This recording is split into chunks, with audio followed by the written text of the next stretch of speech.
ಸ್ನೇಹಿತರೆ, ಇವತ್ತಿನ ತರಗತಿಯಲ್ಲಿ ಖಾದ್ರಿ ಶಾಮಣ್ಣ ಅವರು ಅನುವಾದ ಮಾಡಿರ್ತಕ್ಕಂತಹ ಅನ್ನದ ಕಾಯಕ ಅಂತಕ್ಕಂಥ ಲೇಖನವನ್ನು ಕುರಿತು ಚರ್ಚೆ ಮಾಡೋಣ.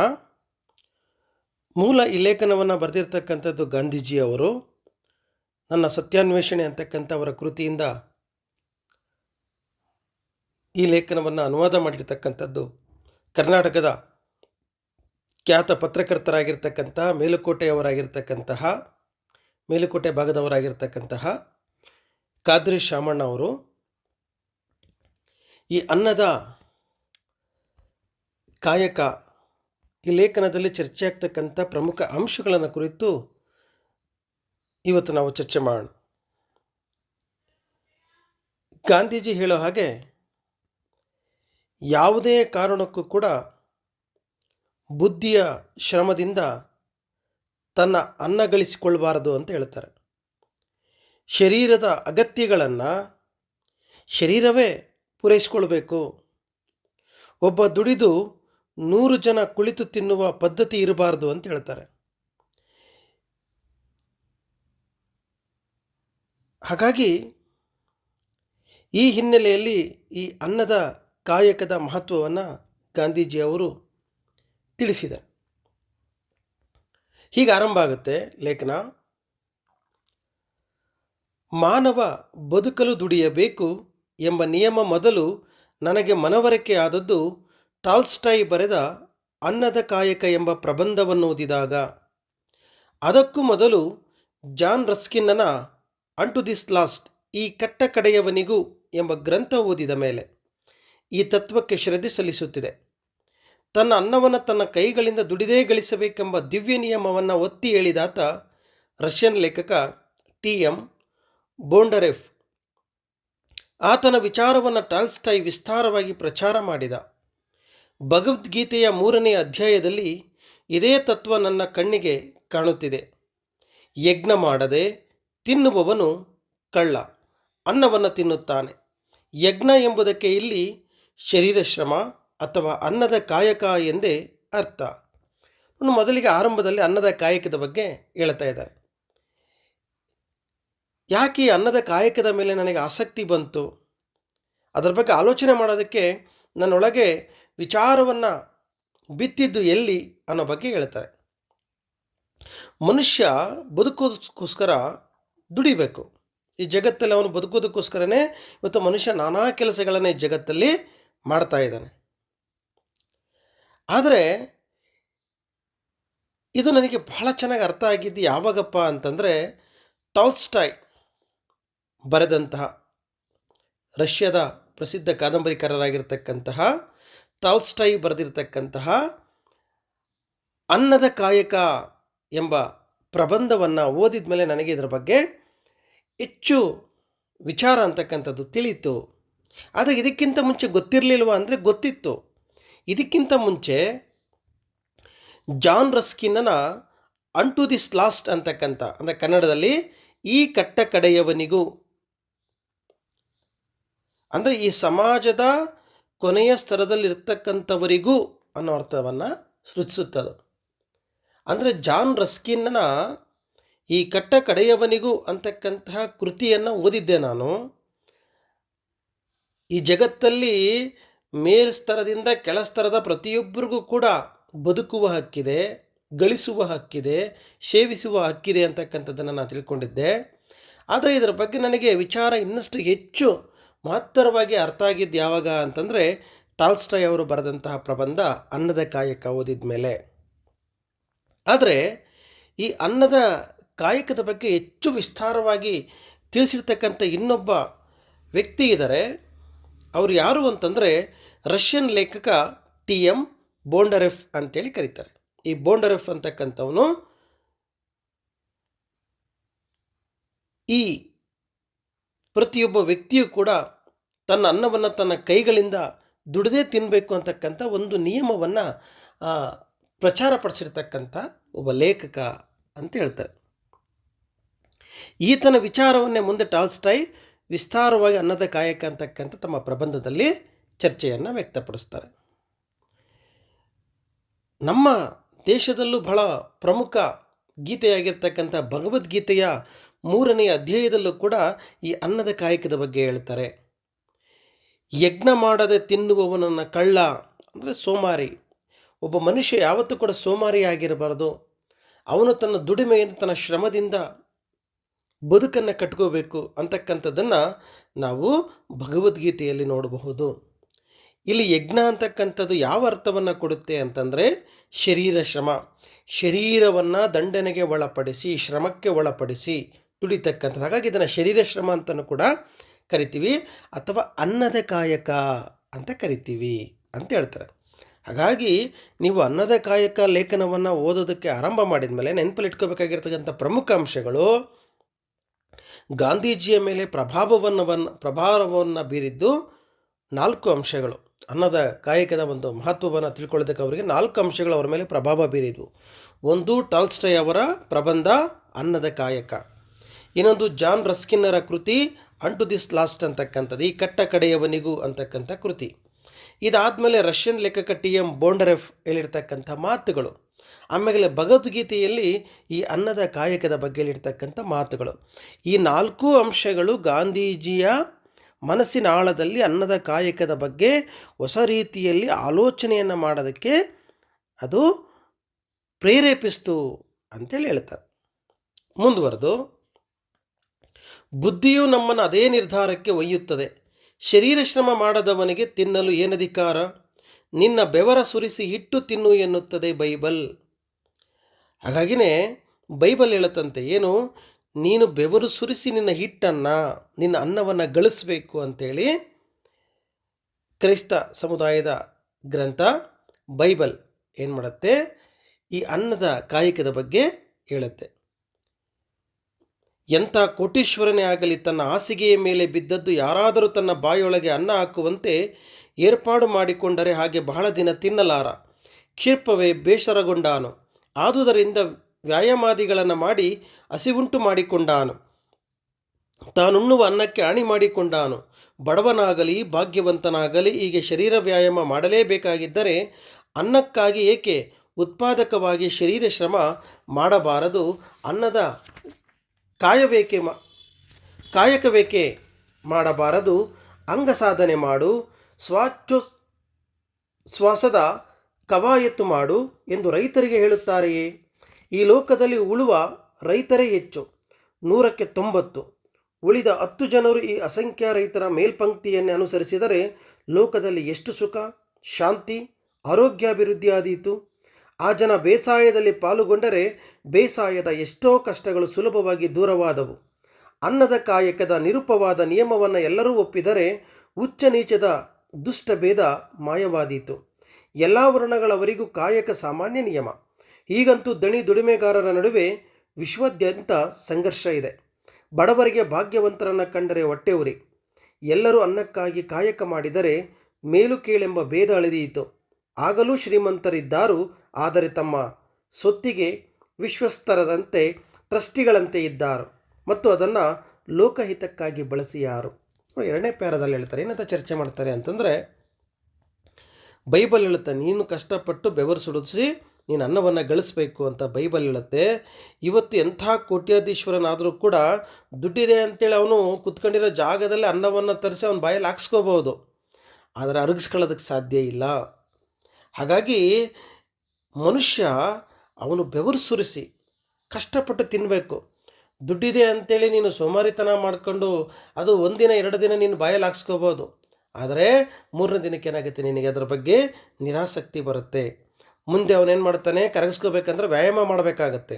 ಆದರೆ ಈ ಶರೀರ ಶ್ರಮ ಮಾಡ್ತಕ್ಕಂಥ ರೈತ ನೋಡಿ, ಇವತ್ತು ಭಾರತದ ಬಹುಪಾಲು ಹೆಚ್ಚಿವತ್ತು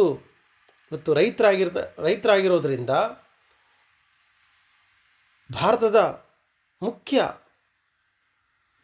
ಒಂದು ಕೆಲಸ ವ್ಯವಸಾಯ ಆಗಿರೋದ್ರಿಂದ ನಮ್ಮ ರೈತರು ಯಾವತ್ತೂ ಕೂಡ ವ್ಯಾಯಾಮ ಮಾಡೋದಕ್ಕೆ ಹೋಗೋದಿಲ್ಲ.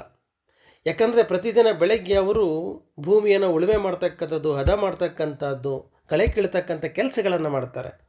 ಹಾಗಾಗಿ ಅವರು ಕಷ್ಟಪಟ್ಟು ಕೆಲಸ ಮಾಡ್ತಾರೆ, ದುಡಿತಾರೆ, ಅನ್ನವನ್ನು ತಿಂತಾರೆ. ಅಂದರೆ ಈ ಕ್ರಿಯೆ ಬಹಳ ಮುಖ್ಯ ಅಂತ ಹೇಳ್ತಾರೆ.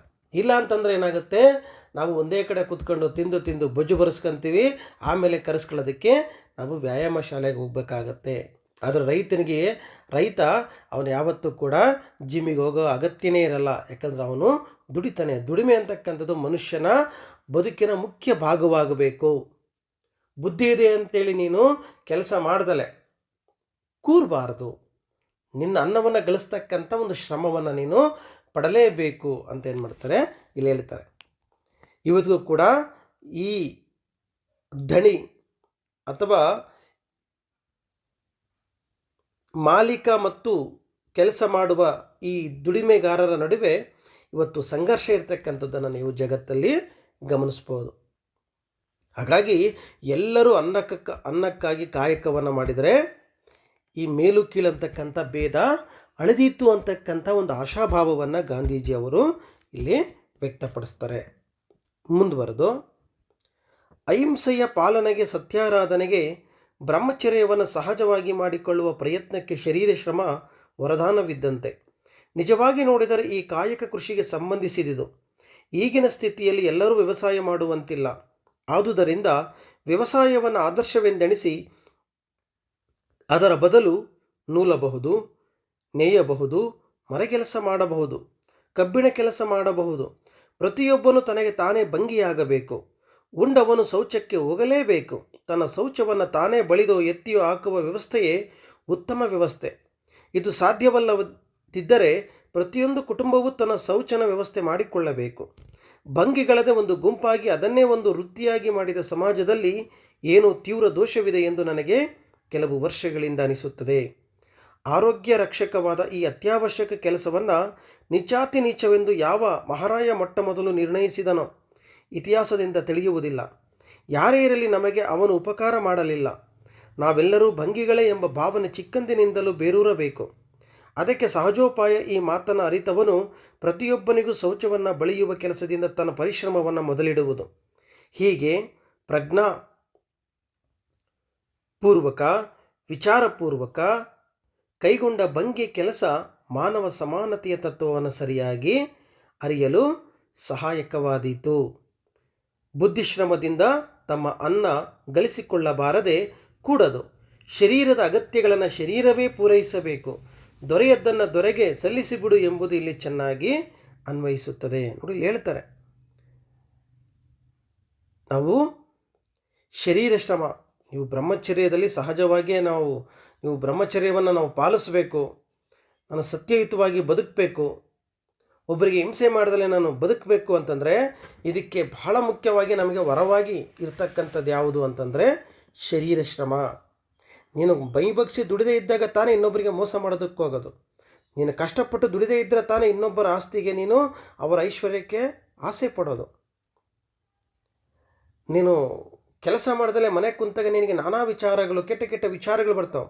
ಆದರೆ ಕೆಲಸ ಮಾಡ್ತಕ್ಕಂಥ ಒಂದು ಒತ್ತಡದಲ್ಲಿ ನೀನಿದ್ದಾಗ ಕೆಟ್ಟ ವಿಚಾರಗಳು ನಿನ್ನ ಹತ್ರನೂ ಕೂಡ ಸುಳಿಯಲ್ಲ. ಅದಕ್ಕೆ ಹೇಳ್ತಾಳೆ, ಅಹಿಂಸೆಯ ಪಾಲನೆಗೆ, ಸತ್ಯಾರಾಧನೆಗೆ, ಬ್ರಹ್ಮಚರ್ಯದ ಪಾಲನೆಗೆ ನಮಗೆ ಬಹಳ ಒಂದು ಶಕ್ತಿಯಾಗಿ ನಿಂತ್ಕೊಳ್ತಕ್ಕಂಥದ್ದು ಯಾವುದು ಅಂತಂದರೆ ಈ ಶರೀರ ಶ್ರಮ. ಹಾಗಾಗಿ ಶರೀರ ಶ್ರಮವನ್ನು ಮಾಡಬೇಕು. ಈ ಕಾಯಕ ಅಂತಕ್ಕಂಥದ್ದು ಕೃಷಿಗೆ ಸಂಬಂಧಿಸಿರ್ತಕ್ಕಂಥದ್ದು. ಕೃಷಿ ಅಂದರೆ ಕಾಯಕ, ಕೆಲಸ ಮಾಡದಲ್ಲೇ ನಮಗೆ ಬೇಸಾಯ ಮಾಡದಲ್ಲೇ ನೀವು ಅಲ್ಲಿ ಅನ್ನವನ್ನು ಪಡೆಯೋದಕ್ಕೆ ಸಾಧ್ಯನೇ ಇಲ್ಲ. ಹಾಗಾಗಿ ನೀವು ಕೃಷಿನೇ ಮಾಡಬೇಕಾಗಿಲ್ಲ, ಇನ್ನೂ ಅನೇಕ ಕೆಲಸಗಳಿದಾವೆ. ನೀವು ನೂಲ್ತಕ್ಕಂಥ ಕೆಲಸ ಆಗಿರ್ಬೋದು, ನೇಯ್ತಕ್ಕಂಥ ಕೆಲಸ ಆಗಿರ್ಬೋದು, ಮರಗೆಲಸ ಆಗಿರ್ಬೋದು, ಕಬ್ಬಿಣದ ಕೆಲಸ ಆಗಿರ್ಬೋದು, ಯಾವುದಾದ್ರೂ ಕೆಲಸ ಮಾಡಿ. ಆದರೆ ಕೆಲಸ ಮಾಡಿ ದುಡಿಮೆ ಮಾಡಿ ತಿನ್ನಬೇಕು ಅಂತಕ್ಕಂಥ ಒಂದು ವಾದವನ್ನು ಗಾಂಧಿಯವರಿಲ್ಲಿ ಹೇಳ್ತಾರೆ. ಇದನ್ನು ಖಾದ್ರಿ ಶಾಮಣ್ಣವರು ಅನುವಾದ ಮಾಡಿರ್ತಕ್ಕಂಥದ್ದು ಕನ್ನಡಕ್ಕೆ. ಪ್ರತಿಯೊಬ್ಬನು ಕೂಡ ತನಗೆ ತಾನೇ ಭಂಗಿ ಆಗಬೇಕು ಅಂತಾರೆ. ಅಂದರೆ ಪ್ರತಿಯೊಬ್ಬರು ಕೂಡ ತಮ್ಮ ಶೌಚ, ತಮ್ಮ ಮಲಮೂತ್ರಗಳನ್ನು ಅವರೇ ಕ್ಲೀನ್ ಮಾಡ್ಕೊಳ್ತಕ್ಕಂಥದ್ದನ್ನು ಕಲಿಯಬೇಕು. ದುಡ್ಡಿದೆ ಅಂಥೇಳಿ ಯಾರೋ ಹತ್ರ ಕ್ಲೀನ್ ಮಾಡಿಸ್ತಕ್ಕಂಥದ್ದಲ್ಲ. ತನ್ನ ಗಲೀಜನ್ನು ತಾನೇ ಸ್ವಚ್ಛ ಮಾಡ್ಕೊಳ್ತಕ್ಕಂಥ ಗುಣವನ್ನು ನಾವು ಯಾವಾಗ ಬೆಳೆಸ್ಕೊಳ್ತೀವೋ ಅವತ್ತು ಈ ಮಾನವನ ನಡುವೆ ಸಮಾನತೆಯ ಒಂದು ಬದುಕು ಅಂತಕ್ಕಂಥದ್ದು ಸೃಷ್ಟಿಯಾಗೋದಕ್ಕೆ ಸಾಧ್ಯ. ಇವತ್ತಿಗೂ ಈ ಸಮಾಜದಲ್ಲಿ ನಾವು ಈ ಮಲಮೂತ್ರಗಳನ್ನು, ಚರಂಡಿಗಳನ್ನು ಸ್ವಚ್ಛಗೊಳಿಸೋದಕ್ಕೆ ಇವತ್ತು ಬೇರೆಯವರನ್ನು ನಾವೇನು ಮಾಡ್ತಾ ಇದ್ದೀವಿ, ಬಳಸ್ಕೊಳ್ತಾ ಇದ್ದೀವಿ. ಅದು ತಪ್ಪು. ಇವತ್ತು ಪ್ರತಿಯೊಬ್ಬರು ಕೂಡ ತಮ್ಮ ಗಲೀಜನ್ನು, ತಮ್ಮ ಮಲಮೂತ್ರಗಳನ್ನು ಸ್ವಚ್ಛಗೊಳಿಸ್ಕೊಳ್ತಕ್ಕಂತಹ ಒಂದು ಗುಣವನ್ನು ಬಾಲ್ಯದಿಂದಲೇ ಕಲಿಸ್ಬೇಕು. ಮಕ್ಕಳಿಗಾಗಿರಲಿ, ಗಿಡವಾಗಿ ಬಗ್ಗದ್ದು ಮರವಾಗಿ ಬಗ್ಗೀತೆ ಅಂತಾರೆ. ಹಾಗಾಗಿ ಮಕ್ಕಳಲ್ಲಿ ನೀವು ಇಂತಹ ಸಂಸ್ಕಾರವನ್ನು ಬೆಳೆಸಿದರೆ, ಅವರ ಕೆಲಸವನ್ನು ಅವ್ರು ಮಾಡ್ಕೊಳ್ಳೋದಕ್ಕೆ ನೀವು ಮಾಡಿದರೆ, ಅವರು ತಮ್ಮ ಕೆಲಸಗಳನ್ನು ಮಾಡ್ತಾರೆ. ಮುಂದೆ ಅದು ದುಡಿಮೆಯ ಕಡೆಗೂ ಕೂಡ ಒಳ್ಳೆಯ ಪ್ರಗತಿಯನ್ನು ಪಡೆಯೋದಕ್ಕೆ ಸಾಧ್ಯ ಆಗುತ್ತೆ. ಹಾಗಾಗಿ ಈ ಸಮಾಜ ಅಂತಕ್ಕಂಥದ್ದು ಜ್ಞಾನಪೂರ್ವಕವಾಗಿ, ವಿಚಾರಪೂರ್ವಕವಾಗಿ ಈ ಭಂಗಿಯ ಕೆಲಸವನ್ನು ಮನುಷ್ಯ ಮಾಡಿದಾಗ ಮಾತ್ರ ನಮ್ಮಲ್ಲಿ ಈ ಸಮಾನತೆಯ ತತ್ವ ಅಂತಕ್ಕಂಥದ್ದು ಬರುತ್ತೆ. ಯಾವತ್ತೂ ಕೂಡ ಬುದ್ಧಿಯ ಶ್ರಮದಿಂದ ನಾವು ಅನ್ನವನ್ನು ಗಳಿಸ್ಕೋಬಾರ್ದು. ಶರೀರದ ಅಗತ್ಯಗಳನ್ನು ಈ ಶರೀರವೇ ಪೂರೈಸ್ಕೋಬೇಕು. ಯಾವತ್ತೂ ಸಿಕ್ಕಿದ್ದು ಅದು ದೊರೆಗೆ ಸಮರ್ಪಿತ ಅಂತ ಹೇಳ್ತಾರೆ. ಹಾಗಾಗಿ ಇಲ್ಲಿ ಬುದ್ಧಿಯಿಂದ ಗಳಿಸುವ ಅನ್ನಕ್ಕಿಂತ ಶರೀರದ ಶ್ರಮದಿಂದ ಗಳಿಸುವ ಅನ್ನಕ್ಕೆ ಹೆಚ್ಚು ಮಹತ್ವವನ್ನು ಇಲ್ಲಿ ಯಾರು ಕೊಡ್ತಾ ಇದ್ದಾರೆ? ಗಾಂಧೀಜಿಯವರು ಕೊಡ್ತಾ ಇದ್ದಾರೆ. ಅನ್ನದ ಕಾಯಕ ಧರ್ಮವನ್ನು ಹಾಗೂ ಅದರ ಅಂತರಾರ್ಥವೆಲ್ಲವನ್ನು ಸ್ವಸಂತೋಷದಿಂದ ಮನ್ನಿಸಿದರೆ ಹಳ್ಳಿಗಳಿಗೆ ಹಿಂತಿರುಗಬೇಕೆಂದೇ ಅರ್ಥವಾಗುತ್ತದೆ. ಆದರೆ ಇದನ್ನು ಟೀಕಿಸುವವನು ಏಳಿಯಾನು. ಭಾರತದ ಕೋಟಿಗಟ್ಟಲೆ ಮಕ್ಕಳಿಂದು ಹಳ್ಳಿಗಳಲ್ಲೇ ಇದ್ದಾರೆ, ಆದರೆ ಅವರು ಅರೆಹೊಟ್ಟೆ ಉಂಡೆ ಬದುಕಿರುವವರಲ್ಲ ಎಂದು. ಅಯ್ಯೋ, ಇದು ತೀರಾ ನಿಜ. ಅವರದು ಇಚ್ಛಾಪೂರ್ವಕ ನಿಷ್ಠೆಯಲ್ಲ, ಇದು ಅದೃಷ್ಟವಶಾತ್ ನಮಗೆ ಗೊತ್ತು. ಸಾಧ್ಯವಿದ್ದರೆ ಶರೀರ ಶ್ರಮವನ್ನು ಅವರು ತಪ್ಪಿಸಿಕೊಂಡಾರು. ಅತಿ ಹತ್ತಿರದ ಪಟ್ಟಣದಲ್ಲಿ ಸ್ಥಳ ಸಿಗುವುದಾದರೆ ಅಲ್ಲಿ ಓಡಿಬಿಟ್ಟಾರು. ಇವತ್ತು ಮನುಷ್ಯ ಕಷ್ಟಪಟ್ಟು ಕೆಲಸ ಮಾಡಿ ದುಡಿಯೋದಕ್ಕೆ ಹಿಂದೇಟಾಗ್ತಾ ಇದ್ದಾನೆ. ಅವನಿಗಿವತ್ತು ತನ್ನ ಬುದ್ಧಿವಂತಿಕೆಯಿಂದ ಹಣ ಗಳಿಸ್ತಕ್ಕಂಥದ್ರ ಕಡೆಗೆ ಹೆಚ್ಚು ಒಲವನ್ನು ತೋರಿಸ್ತಾ ಇದ್ದಾನೆ, ಶ್ರೀಮಂತಿಯ ಕಡೆಗೆ ಹೆಚ್ಚು ಒಲವನ್ನು ತೋರಿಸ್ತಾ ಇದ್ದಾನೆ. ಇವತ್ತು ನೋಡಿ, ಇವತ್ತು ನೀವು ಇತ್ತೀಚೆಗೆ ಮುಖೇಶ್ ಅಂಬಾನಿಯ ಮಗನ ಮದುವೆಯ ಸಂದರ್ಭದಲ್ಲಿ ಮಗ ತನ್ನ ಆರೋಗ್ಯ ಸಮಸ್ಯೆಗಳನ್ನು ಹೇಳಿದಾಗ ಅಪ್ಪ ಕಣ್ಣೀರಾಗ್ತಾ ಇದ್ದ. ನೋಡ್ರಿ, ನಮಗೆ ಎಷ್ಟೇ ಲಕ್ಷಾಂತರ ರೂಪಾಯಿ ಕೋಟಿ ಇದ್ದರೂ ಕೂಡ ಆರೋಗ್ಯ ಅಂತಕ್ಕಂಥದ್ದು ಬಹಳ ಮುಖ್ಯ. ನೋಡಿ, ಲಕ್ಷಾಂತರ ರೂಪಾಯಿ ಕೋಟಿ ಇದೆ. ಇಡೀ ಭಾರತದ ಶ್ರೀಮಂತ ಉದ್ಯಮಿ ಮುಖೇಶ್ ಅಂಬಾನಿ ಮಗನಿಗೋಸ್ಕರನೇ ಸಾವಿರಾರು ಕೋಟಿ ಮದುವೆಗೆ ಖರ್ಚು ಮಾಡೋದಕ್ಕೆ ರೆಡಿ ಇರ್ತಕ್ಕಂಥ ಅಪ್ಪ. ಆದರೆ ಮಗನಿಗೆ ಆರೋಗ್ಯವನ್ನು ಕೊಡೋದಕ್ಕೆ ಸಾಧ್ಯನೇ ಇಲ್ಲ. ಹಾಗಾದರೆ ಒಳ್ಳೆಯ ಆರೋಗ್ಯ ಅಂತಕ್ಕಂಥದ್ದು ಎಲ್ಲಿದೆ? ಶರೀರ ಶ್ರಮದಲ್ಲಿದೆ. ಹಾಗಾಗಿ ಈ ಶರೀರ ಶ್ರಮ ಅಂತಕ್ಕಂಥದ್ದು ಬಹಳ ಮುಖ್ಯ. ಆದರೆ ಇವತ್ತು ನಾವು ಈ ಅರೆ ಹೊಟ್ಟೆಯಲ್ಲಿ ಉಂಡಿರೋದಕ್ಕೆ ಯೋಚನೆ ಪಡಲ್ಲ. ಹಾಗಾಗಿ ಏನಾದರೂ ಮಾಡಿ ನಮಗೆ ಏನು ಮಾಡ್ತೀವಿ, ಯಾವುದ್ಯಾವುದೋ ಒಂದು ಸುಲಭ ಮಾರ್ಗಗಳನ್ನು ಹುಡ್ಕೊಂಡು ಹೋಗ್ತಾ ಇದ್ದೀವಿ. ಹಾಗಾಗಿ ಈ ಸುಲಭ ಮಾರ್ಗಗಳನ್ನು ಹುಡ್ಕೊಂಡು ಹೋಗಿನೇ ಇವತ್ತು ನಮಗೆ ನೂರಾರು ಕಾಯಿಲೆಗಳನ್ನು, ಆರೋಗ್ಯ ಸಮಸ್ಯೆಗಳನ್ನು ಸೃಷ್ಟಿ ಮಾಡ್ಕೊಳ್ತಾ ಇದ್ದಾವೆ. ಅತಿಯಾದ ದುರಾಸೆಗೆ ಮನುಷ್ಯ ಇವತ್ತು ಹೋಗ್ತಾ ಇದ್ದಾನೆ. ಅದಕ್ಕೆ ಲೇಖಕರು ಹೇಳ್ತಾ ಇದ್ದಾರೆ, ಇವತ್ತು ನಮ್ಮ ರೈತರು, ಇವತ್ತು ಹಳ್ಳಿಗಳಲ್ಲಿ ಇರ್ತಕ್ಕಂಥ ರೈತರ ಮಕ್ಕಳು ಕೂಡ ಏನಾಗ್ತಾ ಇದ್ದಾರೆ, ಪಟ್ಟಣದ ಆಸೆಗೆ ಅವರು ಮಾರು ಹೋಗ್ತಾ ಇದ್ದಾರೆ. ಶರೀರ ಶ್ರಮದಿಂದ ವಿಮುಖರಾಗ್ತಾ ಇದ್ದಾರೆ. ಹಾಗಾಗಿ ಮತ್ತೆ ನಾವು ಶರೀರ ಶ್ರಮದ ಕಡೆಗೆ ಮರಳಬೇಕಾಗಿದೆ, ದುಡಿದು ತಿನ್ನುವ ಕಾಯಕದ ಕಡೆಗೆ ನಾವು ಹೊರಳಬೇಕಾಗಿದೆ ಅಂತೇಳಿ ಹೇಳ್ತಾರೆ. ಒಡೆಯನಿಗೆ ಒತ್ತಾಯದ ವಿಧೇಯನಾಗಿರುವುದು ಪುತ್ರತ್ವದ ವೈಭವ. ಹಾಗೆ ಅನ್ನದ ಕಾಯಕದ ತತ್ವಕ್ಕೆ ಬಲಾತ್ಕಾರದ ನಿಷ್ಠೆಯಿಂದ ಬಡತನ, ಬೇನೆ, ಬಳಲಿಕೆ, ಅತೃಪ್ತಿ ಹುಟ್ಟುತ್ತವೆ. ಅದೊಂದು ಗುಲಾಮಗಿರಿ. ಅದಕ್ಕೆ ಇಚ್ಛಾಪೂರ್ವಕ ನಿಷ್ಠೆಯಿಂದ ತೃಪ್ತಿ, ಆರೋಗ್ಯ ಲಭಿಸುತ್ತದೆ. ಆರೋಗ್ಯವೇ ನಿಜವಾದ ಭಾಗ್ಯ, ಬೆಳ್ಳಿ ಬಂಗಾರದ ತುಣುಕುಗಳಲ್ಲ. ಇವತ್ತು ಕಷ್ಟಪಟ್ಟು ದುಡಿದ್ರೆ ನಾವು ಬೇಗ ಶ್ರೀಮಂತರಾಗಲ್ಲ. ಈ ಒಳಮಾರ್ಗಗಳಿಂದ ಹೋದರೆ ಶ್ರೀಮಂತರಾಗಬಹುದು ಅಂತೇಳಿ ಕೆಲವು ಜನ ವಾದ ಮಾಡಬಹುದು. ಅದರಲ್ಲಿ ಶ್ರೀಮಂತಿಕೆ ಬರುತ್ತೆ, ಆದರೆ ಆರೋಗ್ಯ ಬರಲ್ಲ. ಆರೋಗ್ಯ ಎಲ್ಲಿ ಬರುತ್ತೆ ಅಂತಂದರೆ, ನಾವು ಕಷ್ಟಪಟ್ಟು ಶ್ರಮವನ್ನು ಹಾಕಿದಾಗ, ಮೈಯನ್ನು, ಈ ದೇಹವನ್ನು ದಂಡಿಸಿದಾಗ ಮಾತ್ರ ಅದು ಸಾಧ್ಯ ಆಗುತ್ತೆ ಅಂತ ಹೇಳ್ತಾರೆ. ಈಗ ಬಹಳ ಮುಖ್ಯವಾಗಿ ಗಾಂಧಿ, ಕವಿ ರವೀಂದ್ರನಾಥ ಟ್ಯಾಗೋರ್ ಮತ್ತು ವಿಜ್ಞಾನಿ ರಾಮನ್ ಅವರ ನಡುವೆ ಒಂದು ಸಂವಾದ ಇಲ್ಲಿ ಆಗ್ತಕ್ಕಂಥದ್ದನ್ನು ನೋಡ್ತೀವಿ. ಕವಿ ರವೀಂದ್ರರು ಅಥವಾ ವಿಜ್ಞಾನಿ ರಾಮನ್ ಶರೀರ ಶ್ರಮದಿಂದ ತಮ್ಮ ಅನ್ನ ಹುಟ್ಟಿಸಿಕೊಳ್ಳಬೇಕೆಂದು ನಾವೇಕೆ ಒತ್ತಾಯಪಡಿಸಬೇಕು? ಹಾಗೆ ಮಾಡುವುದು ವ್ಯರ್ಥವಲ್ಲವೇ? ಬುದ್ಧಿಶ್ರಮ ಮಾಡುವವರು, ಶರೀರ ಶ್ರಮ ಮಾಡುವವರು ಸಮವೆಂದು ತಿಳಿಯಬಾರದೆ? ಇಬ್ಬರು ಸಮಾಜಕ್ಕೆ ಉಪಯುಕ್ತವಾದ ಕೆಲಸವನ್ನೇ ಮಾಡುವವರಲ್ಲ? ಉತ್ತರ: ಬುದ್ಧಿಯ ಕೆಲಸವೂ ಮುಖ್ಯ. ಜೀವನದ ಯೋಜನೆಯಲ್ಲಿ ನಿಸ್ಸಂಶಯವಾದ ಸ್ಥಾನ ಅದಕ್ಕುಂಟು. ನಾನು ಆಗ್ರಹಪಡಿಸುತ್ತಿರುವುದು ದೈಹಿಕ ಶ್ರಮದ ಅಗತ್ಯವನ್ನು ಯಾರೂ ಈ ಧರ್ಮಕ್ಕೆ ಹೊರಗಾಗಬಾರದು ಎನ್ನುತ್ತೇನೆ ನಾನು. ಬುದ್ಧಿಶ್ರಮದ ಫಲಿತಾಂಶದ ಗುಣವನ್ನು ಶರೀರಶ್ರಮ ಹೆಚ್ಚಿಸುತ್ತದೆ. ಪ್ರಾಚೀನ ಕಾಲದಲ್ಲಿ ಬ್ರಾಹ್ಮಣರು ಶರೀರಶ್ರಮವನ್ನು ಮಾಡುತ್ತಿದ್ದರು. ಹಾಗಿಲ್ಲದಿದ್ದರೆ ಇಂದಿನ ಕಾಲಕ್ಕೆ ಶರೀರಶ್ರಮ ಅತ್ಯಗತ್ಯ ಎಂದು ಸಿದ್ಧವಾಗಿ ಬಿಟ್ಟಿದೆ. ಒಂದು ಕಡೆಗೆ ಗಾಂಧಿಯವರ ಮಾತುಗಳನ್ನು ವಿರೋಧಿಸ್ತಾರೆ ರವೀಂದ್ರನಾಥ ಟ್ಯಾಗೋರ್ ಮತ್ತು ವಿಜ್ಞಾನಿ ರಾಮನ್. ಯಾಕೆ ನೀವು ಶರೀರ ಶ್ರಮವನ್ನೇ ಹೆಚ್ಚು ಹೇಳ್ತಾ ಇದ್ದೀರಾ? ಯಾಕೆ ಬುದ್ಧಿಯ ಶ್ರಮದಿಂದ ಗಳಿಸ್ತಕ್ಕಂಥದ್ದಕ್ಕೆ ಬೆಲೆ ಇಲ್ವಾ ಅಂತಂದಾಗ ಹೇಳ್ತಾರೆ, ಬುದ್ಧಿಯ ಕೆಲಸಕ್ಕೆ ಮಹತ್ವ ಇದೆ, ಅದರಲ್ಲಿ ಯಾವುದೇ ಎರಡು ಮಾತಿಲ್ಲ. ಆದರೆ ದುಡಿತಕ್ಕಂಥದ್ದನ್ನು ನಾವು ದೈಹಿಕ ಶ್ರಮವೂ ಕೂಡ ಬಹಳ ಮುಖ್ಯ. ನೀನು ಕೆಲಸ ಮಾಡಿದಲೆ ಒಂದೇ ತೆಗೆ ನೀನು ಹೆಚ್ಚು ಕುತ್ಕೊಳ್ತಾ ಇದ್ದರೆ ನೀನು ಪೈಲ್ಸ್ ಬಂದ್ಬಿಡುತ್ತೆ. ಸ್ಥಾವರ ಕಳಿವುಂಟು ಜಂಗಮ ಕಳಿವಿಲ್ಲ ಅಂತ ಹೇಳ್ತಾರೆ ಬಸವಣ್ಣ ಅವರು. ಯಾವುದು ಸ್ಥಿರವಾಗಿರುತ್ತೋ ಅದು ನಾಶ ಆಗುತ್ತೆ, ಯಾವುದು ಚಲನೆಯಲ್ಲಿರುತ್ತೋ ಅದಕ್ಕೆ ಆಯಸ್ಸು ಜಾಸ್ತಿ ಅಂತ ಹೇಳ್ತಾರೆ. ಹಾಗೆ ಇಲ್ಲಿ ದೇಹ ಅಂತಕ್ಕಂಥದ್ದಲ್ಲಿ ಶ್ರಮದಾನಕ್ಕೊಳಗಾಗಬೇಕು. ಹಿಂದಿನ ಕಾಲದಲ್ಲಿ ಬ್ರಾಹ್ಮಣರು ಬರೀ ಜ್ಞಾನವನ್ನು ಪಡ್ಕೊಂಡು ಬರೀ ಅದರಿಂದನೇ ಗಳಿಸ್ತಾ ಇರಲಿಲ್ಲ, ಅದರ ಜೊತೆಯಲ್ಲಿ ಸಣ್ಣ ಪುಟ್ಟ ದೈಹಿಕ ಶ್ರಮವನ್ನು ಕೂಡ ಮಾಡ್ತಾ ಇದ್ರು ಅನ್ನೋದನ್ನು ನಾವು ಮರಿಬಾರದು. ನೀವು ಕಾದಂಬರಿ ಮರಳಿ ಮಣ್ಣಿಗೆ ಆಗಿರ್ಬೋದು, ಇತರೆ ಕಾದಂಬರಿಗಳಲ್ಲಿ ಅವರು ಕೃಷಿಯನ್ನು ಮಾಡ್ತಕ್ಕಂಥದ್ದು, ಅದರ ಜೊತೆಯಲ್ಲಿ ವೇದ ಮಂತ್ರಗಳ ಪಠನವನ್ನು ಮಾಡ್ತಕ್ಕಂಥದ್ದು ಎರಡನ್ನೂ ಕೂಡ ನೋಡ್ತೀರ. ಹಾಗಾಗಿನೇ ಬರೀ ಅವರಿಗೆ ಬುದ್ಧಿ ಇದೆ ಅಂತೇಳಿ ಸುಮ್ಮನೆ ಕೂತ್ಕೊಳ್ಳಲಿಲ್ಲ, ಅದರ ಜೊತೆಗೆ ಸಣ್ಣ ಪುಟ್ಟ ಕೆಲಸಗಳನ್ನು ಕೂಡ ಅವರು ಮಾಡ್ತಕ್ಕಂಥದ್ದನ್ನು ನಾವಿಲ್ಲಿ ನೆನಪು ಮಾಡ್ಕೋಬೇಕು ಅಂತೇಳಿ ಏನು ಮಾಡ್ತಾರೆ ಹೇಳ್ತಾರೆ. ಹಾಗಾಗಿ ಬುದ್ಧಿಯ ಶ್ರಮ ಬೇಕು, ಬಹಳ ಮುಖ್ಯ. ಆದರೆ ದೈಹಿಕ ಶ್ರಮವನ್ನು ಕಡೆಗಣಿಸಬಾರ್ದು. ದೈಹಿಕ ಶ್ರಮ ನಮಗೆ ಮುಖ್ಯ ಆಗಬೇಕು, ಅದು ಮುಂದೆ ನಮಗೆ ಒಳ್ಳೆಯ ಆರೋಗ್ಯಕ್ಕೆ ಕಾರಣವಾಗುತ್ತೆ ಅಂತೇಳಿ ಹೇಳ್ತಾರೆ. ನೆಕ್ಸ್ಟ್ ದುಡಿಮೆ ಬಿಡುವಿನ ಸಿದ್ಧಾಂತ ಅಂತೇಳಿ ಅಲ್ಲಿ ಒಂದು ಚರ್ಚೆ ಆಗುತ್ತೆ. ಒಬ್ಬ ಮಿತ್ರ ಗಾಂಧೀಜಿಯ ಜೊತೆಗೆ ಮಾತಾಡ್ತಾರೆ. ಬಿಡುವಿನ ಪ್ರಶ್ನೆಯನ್ನೇ ನೀವು ಗಣಿಸಿದಂತೆ ತೋರುವುದಿಲ್ಲ. ಮಿತಿ ಮೀರಿದ ದುಡಿಮೆಯಿಂದಾಗಿ ಬಡವರ್ಗಗಳಿಗೆ ಬೌದ್ಧಿಕ ವಿಚಾರಕ್ಕೆ ಮನೋರಂಜನೆಗೆ ಬಿಡುವೇ ಸಿಕ್ಕುವುದಿಲ್ಲ. ಅಂಥವರನ್ನು ಇನ್ನೂ ಹೆಚ್ಚು ದುಡಿಯಿರಿ ಎನ್ನುತ್ತಿದ್ದೀರಿ ಈಗ ನೀವು.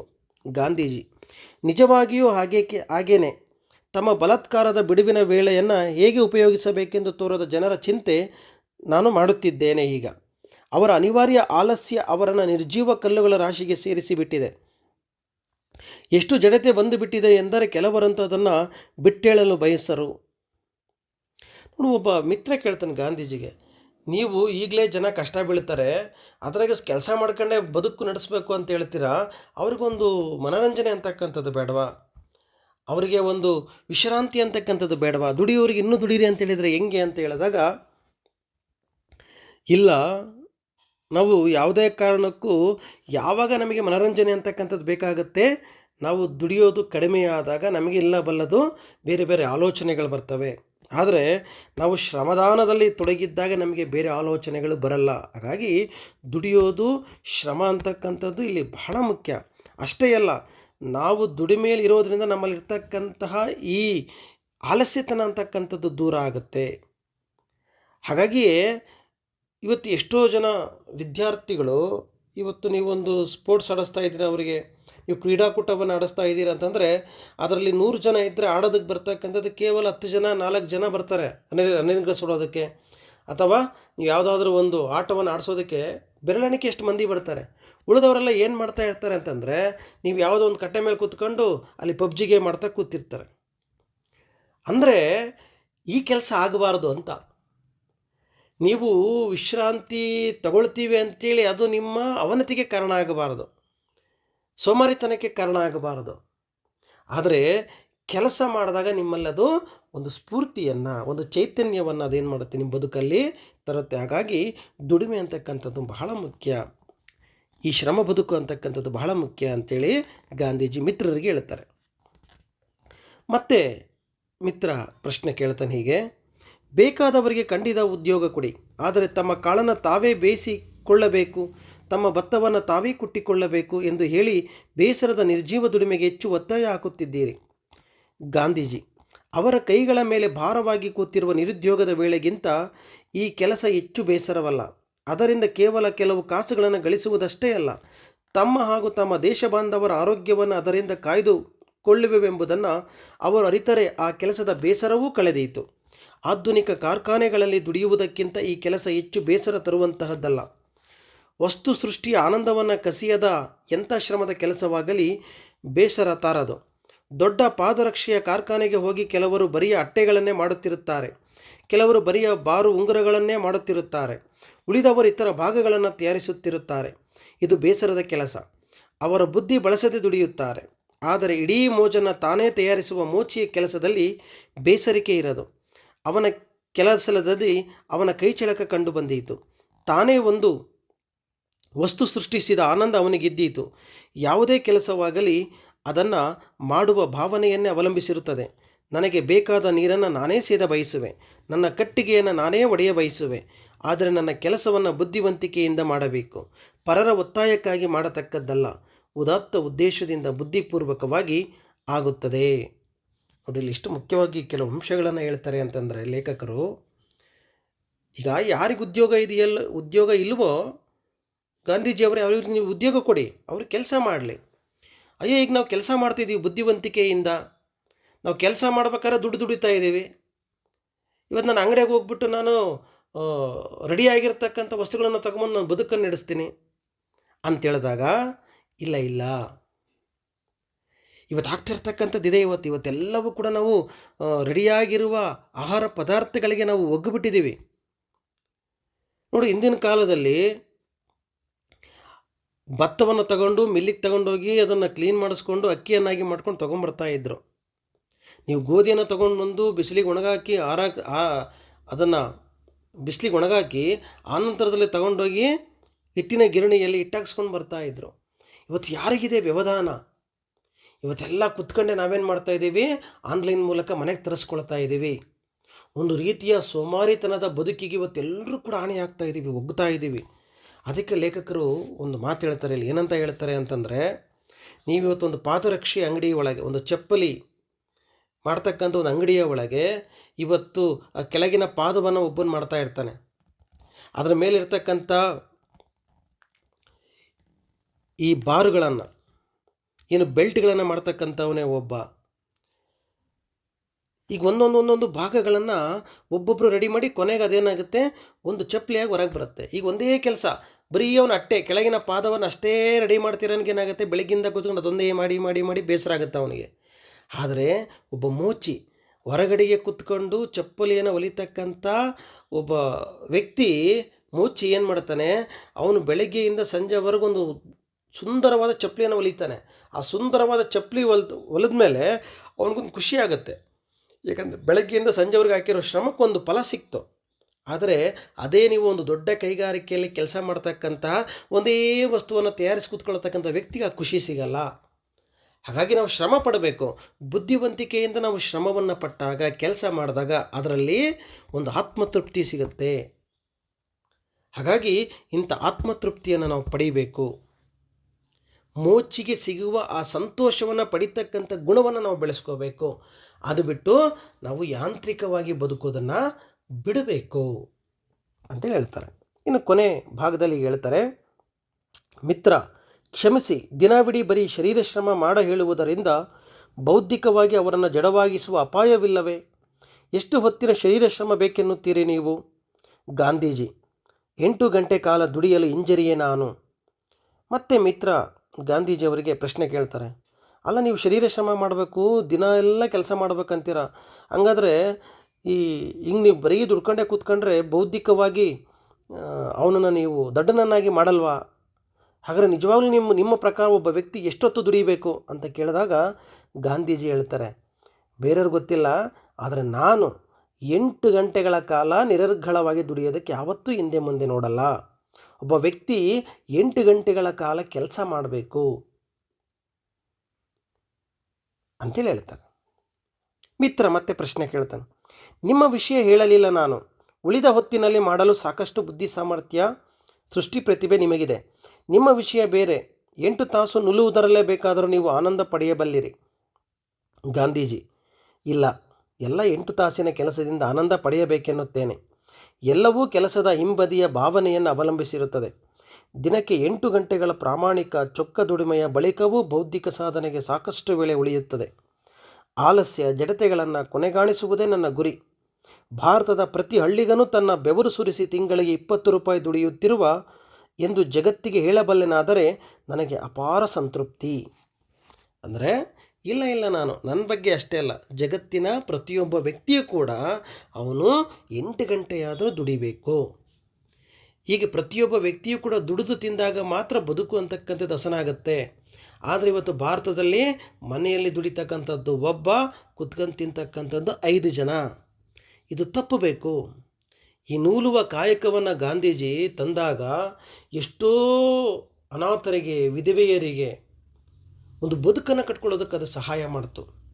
ಹಾಗಾಗಿನೇ ಗಾಂಧಿ ಹೇಳ್ತಾರೆ, ಮನುಷ್ಯ ಸೋಮಾರಿಯಾಗಿ ಇರೋದಕ್ಕಿಂತ ಅವನು ಶರೀರ ಶ್ರಮವನ್ನು ಬೆಳೆಸಿ ತನ್ನ ದೇಹವನ್ನು ದಂಡನೆಗೆ ಒಳಪಡಿಸಿ ದುಡಿಯೋದನ್ನು ಕಲಿಬೇಕು.